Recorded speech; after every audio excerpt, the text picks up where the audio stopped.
नमस्कार दोस्तों, स्वागत है आप सभी का एक बार फिर से देश दुनिया की मुख्य ताजा बड़ी खबरों में। सबसे पहली बड़ी खबर जो सामने निकल कर आई दोस्तों कि गुजरात पहुंचकर असदुद्दीन ओवैसी ने बीजेपी के यूनिफॉर्म सिविल कोड का किया विरोध। यूनिफॉर्म सिविल कोड को इस्लाम के खिलाफ बताते हुए बीजेपी पर बोला हमला, कहा इसे किसी भी कीमत पर देश में नहीं होने देंगे लागू। वहीं आपको बताएंगे दोस्तों की भारत जोड़ो यात्रा में शामिल होने जा रहे कांग्रेस नेता का दिल का दौरा पड़ने से निधन। वहीं दूसरी बड़ी खबर में बताएंगे दोस्तों कि आरएसएस ने बीजेपी सरकार को दिया बड़ा झटका। विपक्ष की मांग को आरएसएस ने दोहराया।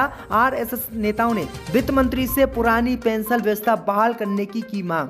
वहीं आपको बताएंगे दोस्तों कि गुजरात के दंगों के दौरान बिल्किस के रेपिस्टों को तो रिहा कर दिया सरकार ने। गोधरा कांड में उन तक का विरोध कर रही है सरकार जिन पर है सिर्फ पथराव का आरोप। वहीं आपको बताएंगे दोस्तों कि उत्तर प्रदेश में विश्व हिंदू परिषद के नेता ने शाही ईदगाह मस्जिद में हनुमान चालीसा पढ़ने के लिए योगी आदित्यनाथ को खून से खत लिखकर मांगी अनुमति। मथुरा में योगी ने धारा 144 करवा दी है लागू। वहीं आपको बताएंगे दोस्तों कि बंगालियों के लिए मछली पकाओगे वाले बयान को लेकर अभिनेता परेश रावल के खिलाफ कोलकाता में मामला हुआ दर्ज। क्या है पूरी खबर, इसको विस्तार से बताएंगे तो वीडियो को आप अंत तक देखते रहिए। इसी बीच पर तो दोस्तों अगली खबर की ओर तो गुजरात पहुंचकर असदुद्दीन ओवैसी ने यूनिफॉर्म सिविल कोड का किया विरोध, बीजेपी पर बोला हमला। जब दोस्तों आपको बता दें कि गुजरात में दूसरे चरण के मतदान के लिए प्रचार करने पहुंचे असदुद्दीन ओवैसी ने यूनिफॉर्म सिविल कोड का विरोध किया। यूनिफॉर्म सिविल कोड का विरोध करते हुए असदुद्दीन ओवैसी ने बीजेपी पर हमला बोला। असदुद्दीन ओवैसी ने कहा कि मैं यूनिफॉर्म सिविल कोड के पक्ष में नहीं हूं, ये देश की खूबसूरती का ध्रुवीकरण है। गुजरात में सरकार से बिना अनुमति के कोई धर्म परिवर्तन नहीं कर सकता। क्यों? अगर कोई धर्म परिवर्तन करना चाहता है तो सरकार से क्यों पूछे। आगे असदुद्दीन ओवैसी ने कहा कि फिर चाहे वह केजरीवाल हो या फिर जो भारत जोड़ो यात्रा कर रहे हैं या फिर जो भी पार्टी के लोग हैं, ये सभी अंधेरे का मुकाबला अंधेरे से करना चाहते हैं, नफरत का मुकाबला नफरत से करना चाहते हैं। इन्हें फर्क ही नहीं पता है, इसलिए तो भाजपा हर जगह जीत जाती है। इसी बीच असदुद्दीन ओवैसी ने केजरीवाल को भी निशाने पर लिया। असदुद्दीन ओवैसी ने कहा कि दिल्ली के सीएम अरविंद केजरीवाल ने एक इंटरव्यू में कहा कि मैं हिंदू हूं और हिंदुत्व को मानता हूं, तो क्या वे भारत के संविधान को नहीं मानते? आप इससे देश में क्या संदेश दे रहे हैं? पूरे भारत में लड़ाई ही इस बात को लेकर है कि मोदी से बड़ा हिंदुत्ववादी कौन है। तो ये बड़ी अपडेट आई दोस्तों कि असदुद्दीन ओवैसी ने गुजरात चुनाव में केजरीवाल और बीजेपी कांग्रेस सभी पर हमला बोला। इसी बीच बढ़ते दोस्तों अगली खबर की ओर तो कांग्रेस की भारत जोड़ो यात्रा में शामिल होने जा रहे कांग्रेस नेता का दिल का दौरा पड़ने से निधन।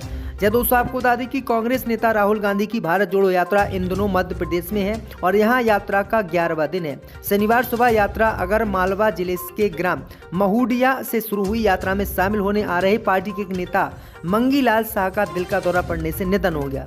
दरअसल आपको बता दें कि रायगढ़ जिले के समीपस्थ नगर जीरापुर के वरिष्ठ कांग्रेस नेता एवं जीरापुर नगर परिषद के पार्षद प्रतिनिधि मांगीलाल शाह शनिवार सुबह भारत जोड़ो यात्रा में शामिल होने के लिए रवाना हुए थे। इसी दौरान उन्हें दिल का दौरा पड़ गया। साथ में मौजूद पार्टी कार्यकर्ताओं द्वारा उन्हें तत्काल अस्पताल में भर्ती कराया गया था, लेकिन उनकी उनकी जान नहीं बच पाई। तो ये बड़ी अपडेट आई दोस्तों। इसी बीच बढ़ते दोस्तों अगली खबर की ओर तो आरएसएस ने मोदी सरकार को दिया बड़ा झटका। विपक्ष के समर्थन में उतरी आरएसएस, वित्त मंत्री से की मांग, कहा पुरानी पेंशन को बहाल करे बीजेपी।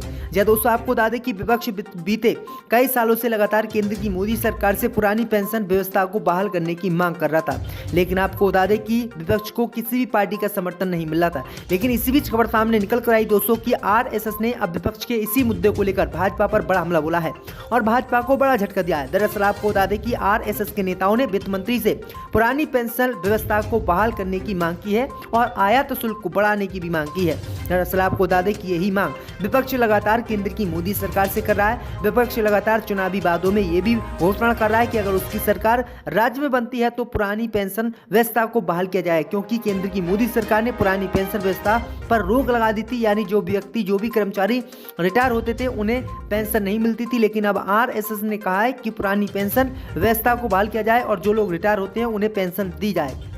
इसी बीच पर तो दोस्तों अगली खबर की ओर तो बीजेपी ने दिल्ली को कूड़े का ढेर और आवारा पशुओं की राजधानी बना दिया। सिसोदिया ने केंद्र की मोदी सरकार पर बोला हमला।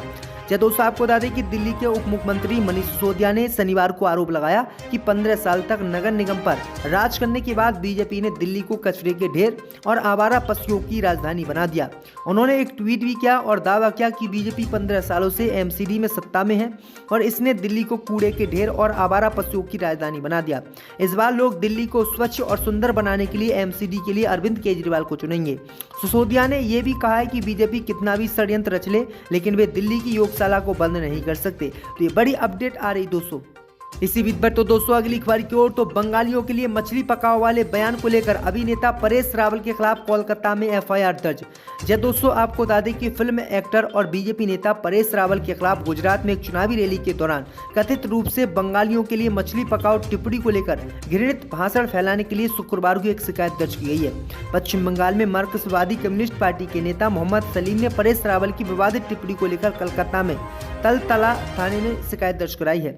हालांकि फिल्म अभिनेता ने अपनी इस विवादित टिप्पणी के लिए माफी भी मांग ली। इसके बावजूद भी ये विवाद नहीं थम रहा है। तो ये बड़ी अपडेट आई दोस्तों कि दरअसल आपको बता दें कि बीते दिनों मंगलवार को गुजरात के वलसाड जिले में भाजपा की एक रैली में गैस सिलेंडर के बढ़ते दामों का ये कहा था कि गैस सिलेंडर महंगे हैं लेकिन इनकी कीमत में कमी आएगी, लोगों को रोजगार भी मिलेगा। लेकिन क्या होगा अगर रोहिंग्या प्रवासी और बांग्लादेशी दिल्ली की तरह आपके आसपास रहने लगे? गैस सिलेंडर का क्या करोगे? बंगालियों के लिए मछली पकाओगे? ये बयान परेश रावल ने दिया था, जिसके बाद लगातार इनका देश में विरोध हुआ था और बुरी तरह से ये फंस गए थे। अब इनके ऊपर एफआईआर दर्ज हुई है, इन्होंने माफी भी मांग ली है, फिर भी इनके ऊपर एफआईआर दर्ज हो गई है।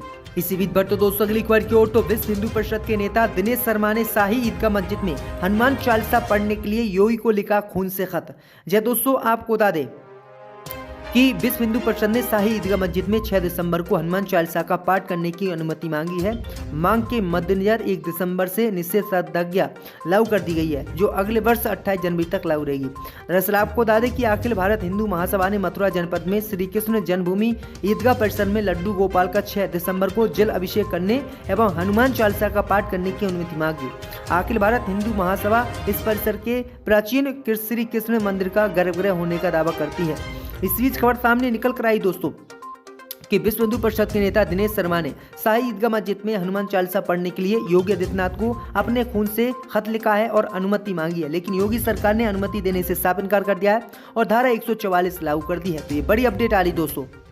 इसी बीच पर तो दोस्तों अगली खबर की ओर तो बिल्किस बानो के रेपिस्टों को तो रिहा कर दिया गया। गोधरा कांड में उनकी जमानत तक का विरोध कर रही है सरकार, जिन पर सिर्फ है पथराव का आरोप। जदू साहब को बता दें कि गुजरात दंगों से जुड़े बिल्किस बानो केस के दोषियों को केंद्र की मोदी सरकार ने तो माफी देकर रिहा कर दिया, लेकिन गोधरा ट्रेन आगजनी केस में राज्य की बीजेपी सरकार ऐसे लोगों की जमानत तक का विरोध कर रही है जिन पर सिर्फ पथराव करने का आरोप है। ये आरोपी करीब 17 साल से जेल में बंद है। वहीं सुप्रीम कोर्ट में वर्ष 2018 से आरोपियों की याचिका लंबित है। गुजरात में चुनाव हो रहा है, पहले चरण का मतदान हो चुका है और दूसरे चरण का मतदान 5 दिसंबर को होगा। इससे पहले सरकार ने साफ कर दिया है कि वह इस वारदात के आरोपियों को कोई रिवायत देने के मूड में नहीं है। 2002 के गोधरा कांड के आरोपियों के जमानत मामले में सुप्रीम कोर्ट में सुनवाई चल रही थी। जमानत का विरोध करते हुए गुजरात सरकार ने कहा कि इस वारदात में जानबूझकर ट्रेन में आग लगाई गई, इससे सामुदायिक हिंसा हुई और 59 लोग मारे गए थे। राज्य की बीजेपी सरकार ने आरोपियों की जमानत का ऐसे समय में विरोध करने का फैसला लिया है जब खुद सुप्रीम कोर्ट ये कह चुका है कि इनमें कुछ पत्थरबाज हैं और वह लंबे समय से जेल में बंद है, इन्हें रिहा किया जाए। तो बड़ी अपडेट आई दोस्तों की रेप करने वाले और हत्या करने वालों को गुजरात में बीजेपी सरकार ने अपनी माफी नीति लागू करके रिहा कर दिया, लेकिन जिन लोगों ने पथराव किया उनका किस तरह से विरोध बीजेपी कर रही है। इसी बीच पर तो दोस्तों अगली खबर की ओर तो पश्चिम बंगाल में टीएमसी नेता अभिषेक बनर्जी की रैली से पहले हुआ जबरदस्त विस्फोट, 2 लोगों की हुई मौत, कई घायल। जब दोस्तों आपको बता दें कि पश्चिम बंगाल के पूर्व मेदिनीपुर जिले में टीएमसी के वरिष्ठ नेता अभिषेक बनर्जी की रैली के स्थान के पास हुए विस्फोट में कम से कम 2 लोगों की मौत हो गई है और कई अन्य घायल हो गए हैं। पुलिस ने शनिवार को इसकी जानकारी दी है। पुलिस के एक वरिष्ठ अधिकारी के मुताबिक ये घटना कोटटाई शहर से 1.5 किलोमीटर दूर भूपति नगर इलाके में हुई है, जहां टीएमसी के राष्ट्रीय महासचिव अभिषेक बनर्जी शनिवार को एक जनसभा को संबोधित करने वाले हैं। अधिकारी ने कहा कि शुक्रवार रात करीब 11:30 बजे एक घर में धमाका हुआ और शनिवार सुबह दो शव बरामद किए गए हैं। इस घटना में कुछ अन्य लोग भी घायल हुए हैं। तो ये बड़ी अपडेट आ रही दोस्तों कि किस तरह से लगातार पश्चिम बंगाल में इस तरह की घटनाएं सामने आ रही हैं। ममता बनर्जी की यहाँ पर सरकार है, कई बार बीजेपी के कार्यालयों को भी जला दिया गया था इस दौरान। तो ये बड़ी अपडेट आ रही है, आपकी क्या राय इस पर हमें कमेंट में जरूर बताएं। इसी बीच पर तो दोस्तों अगली खबर की ओर तो एमसीडी चुनाव के लिए वोटिंग कल, आज बंद रहेंगे दिल्ली के सरकारी स्कूल। जब दोस्तों आपको बता दें कि दिल्ली के एमसीडी चुनाव के लिए रविवार को वोटिंग होगी। दिल्ली के स्कूलों में पोलिंग बूथ बनाने के लिए शनिवार को छुट्टी कर दी गई है। इस संबंध में शिक्षा निदेशालय ने आदेश भी जारी किया है। इस आदेश में निदेशालय ने इस शनिवार के अवकाश को अगले सप्ताह सेकंड सैटरडे के अवकाश में समायोजित करने का आदेश दिए हैं। दूसरी ओर पुलिस और प्रशासन ने भी अपनी ओर से लगभग सभी तैयारियां पूरी कर ली हैं। चुनाव आयोग के निर्देश में स्कूलों में पोलिंग बूथ बनाने का काम शुरू कर दिया गया है। चुनाव आयोग से मिली जानकारी के मुताबिक दिल्ली के सभी सरकारी और गैर सरकारी स्कूलों व अन्य सरकारी इमारतों में पोलिंग बूथ बनाए गए हैं। तो ये बड़ी अपडेट आ रही दोस्तों। तो दोस्तों आज हम फिर से आपके लिए लेकर आए हैं देश दुनिया की सभी ताजा बड़ी खबरें। फटाफट एक एक कर विस्तार से आज आपको बताएंगे, तो वीडियो को अंत तक जरूर देखें। दोस्तों पहली खबर में आपको बता दें कि चीन ने हिंदुओं को दिया बड़ा झटका।